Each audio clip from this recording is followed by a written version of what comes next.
என்னங்க வந்ததும் வராதுமா எங்க போறீங்க? நான் எங்கேயோ போவேன். அதை கேட்க நீ யார்? நான் உங்க மனைவி. மனைவின்னு சொல்ல வெக்கமா இல்ல உனக்கு? புருஷனுக்கு இவ்வளவு பெரிய பாவத்தை செஞ்சுட்டு இன்னும் எப்படி மனைவின்னு சொல்லிக்கிறேன்? நமக்குள்ள இருந்த உறவு என்னைக்கோ முடிஞ்சு போச்சு. இனிமே ஒரு நிமிஷம் கூட உன்னோட வாழ முடியாது. என்னங்க என்ன ஒதுக்கிட்டு போற அளவுக்கு நான் என்ன ஒழுக்கம் கிட்ட போயிட்டேன்? நீ ஒழுக்கம் கட்டவே இல்லதான். ஆனா நெஞ்சில கொஞ்சம் கூட இறக்கம் இல்லாத. இனிமேல் உங்களோட நான் வாழ்ந்தேன்னா என்னை யாரும் மனுஷனா மதிக்க மாட்டான். நான் செஞ்ச தப்புதாங்க. ஆனா அதனால அவ்வளவு பெரிய அவமானம் உங்களுக்கு வரணும் அப்ப எனக்கு தெரியாம போச்சுங்க. தெரியாம போச்சு. ஏன் மல்லிகா, தெரியாம விட்டுட்டேன் உயிரை. அதை திரும்புவான வராது. போனது போனதுதான். இப்ப ஒரு வக்கீல பார்த்து விவாகரத்து வாங்கிட்டு உனக்கு சேர வேண்டிய ஜீவனாம்சம் அனுப்பிச்சு வைக்கிறேன்.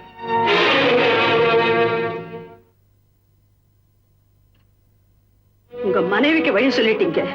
ஆனா உங்க மகளுக்கு என்ன வழி சொல்ல போறீங்க? தாய் சாப்பிடுற மருந்து குழந்தைய குணப்படுத்தும். அதே போல தாய்க்கு கொடுக்கிற விஷம் குழந்தையும் கொண்டுடுங்க.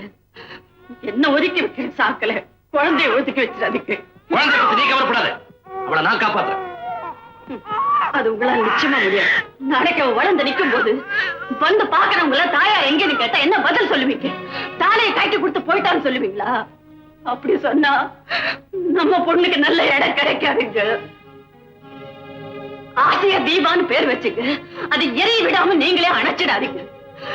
இந்த குழந்தைக்காகவாது என் குற்றத்தை வந்துச்சு. நீங்க என்னோட சேர்ந்து வாழணுங்க. பிள்ளைய கிள்ளி விட்டு அதை காட்டி பிச்சை இருக்கிற தெருவுல தான் பார்த்திருக்கிறேன். இப்ப வீட்டிலேயே பாக்குறேன். ஆல்ரைட், என் பெண்ணுடைய வாழ்க்கைக்காவது நான் கூட வாழ்றேன். ஆனா கடைசி வரைக்கும் வாழ்ந்துருவேன் நினைக்காத. என்னைக்கு தீபாவோட கல்யாணம் நடந்து முடியுதோ அன்னைக்கே நம்ம உறவு முறிஞ்சிடும். இதுக்கு சம்மதம் நான் சொல்லு. அது வரைக்கும் சகிச்சுட்டு உங்களோட வாழ்ந்து தொலைக்கிறேன்.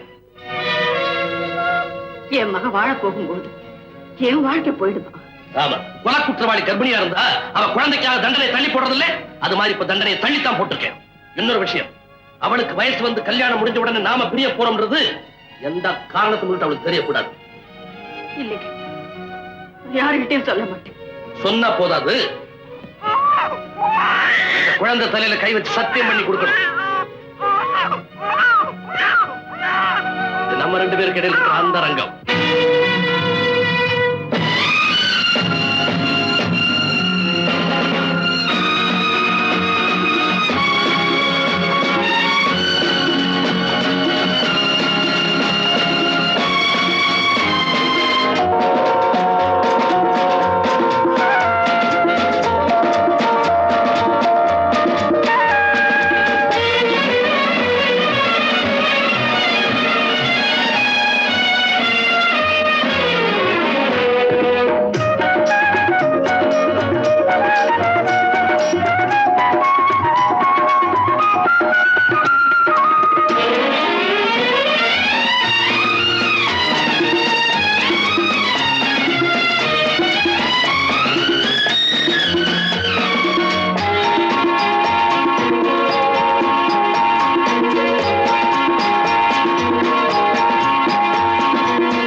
வெள்ளக்கார முதலாளிக்கு வணக்கம் சொல்லிக்கிட்டு இருக்காரு. அது முடியற வரைக்கும் ஐயா முன்னாடி யாரும் போகக்கூடாது. ஏன் அப்படி? 13 வருஷத்துக்கு முன்னாடி ஐயா சாதாரண நிலையில இருக்கிற போது அந்த வெள்ளக்காரர் இந்த நாட்டை விட்டு போற போது அவருடைய சொத்தையெல்லாம் ஐயா பேருக்கு எழுதி வச்சு பெரிய பணக்காரர் ஆக்கி போட்டாரு. அந்த நன்றியோட அவர் முகத்துலதான் எந்திரிச்ச உடனே விழிக்கிறது. அதுக்கப்புறம் தான் எல்லா வேலையும். நேரம் ஆயிடுச்சு. அச்சச்சோ. ஏன் அப்படி பறக்குற? 7:09 ராவு காலம். இந்த நேரத்துல அவரை சிந்திச்சா ஏதாவது சிக்கல் வந்துருமே. ராவு காலத்துல எனக்கு அதிக நம்பிக்கை. மணிக்கம், நல்ல வேலை 7:30 ஆகல. மணிக்கம், என்னதுமா? இன்னைக்கு 1ஆம் தேதி ஆச்சே, சம்பளத்தோட போனஸ் வரப்போகுது. என்ன செய்ய போறேன்? என் பொண்டாட்டி கண்ணம்மா கழுத்துக்கு செயின் வேணும்னு கேட்டா வாங்கி கொடுக்கலாம்னு இருக்கேன். பொண்டாட்டிக்கு செயின் வாங்கி கொடுக்க போறியா? பட பிழைக்க தெரியாதவனே. அதை விட அந்த பணத்தை பேங்க்ல போடு. அவங்கதான் எப்ப கேட்டாலும் திருப்பி கொடுப்பாங்க.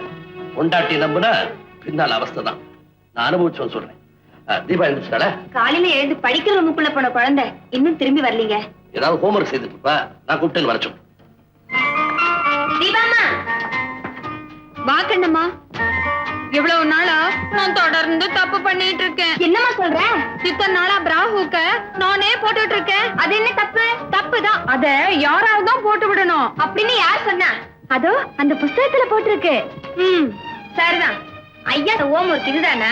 இத பாருமா, அதையெல்லாம் நீ படிக்க கூடாதும்மா. ஐயா கூப்பிடாரு, போம்மா.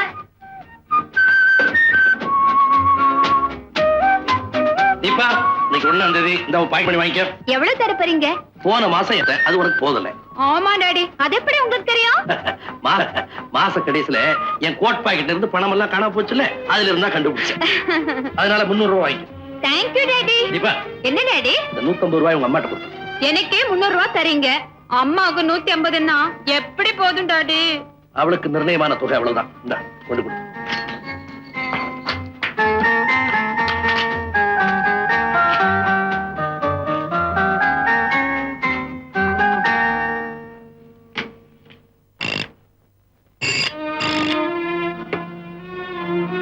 ஹலோ, நான் தான் தங்கதுரை பேசுறேன்.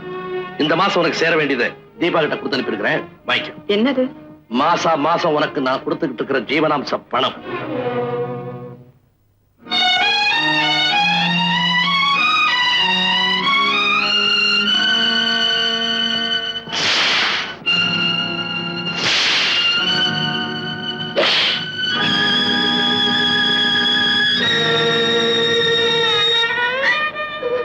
ஏம்மா என்னமோ மாதிரி இருக்கீங்க? ஒண்ணுமில்ல. கடுமையான வார்த்தைகளை கேட்கும் போது யாரோ என்ன சாட்டையால அடிக்கிற மாதிரி ஒரு பிரமம்.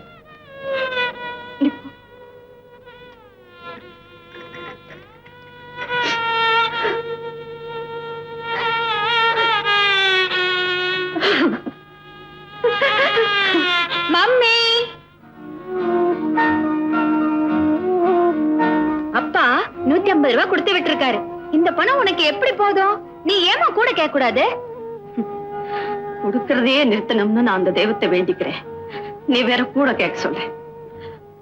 இந்த பணம் நான் செலவு பண்ண போறது இல்லம்மா. ஹாய், எங்க அப்பாவும் அம்மாவும் எவ்வளவு அஃபினிட்டி.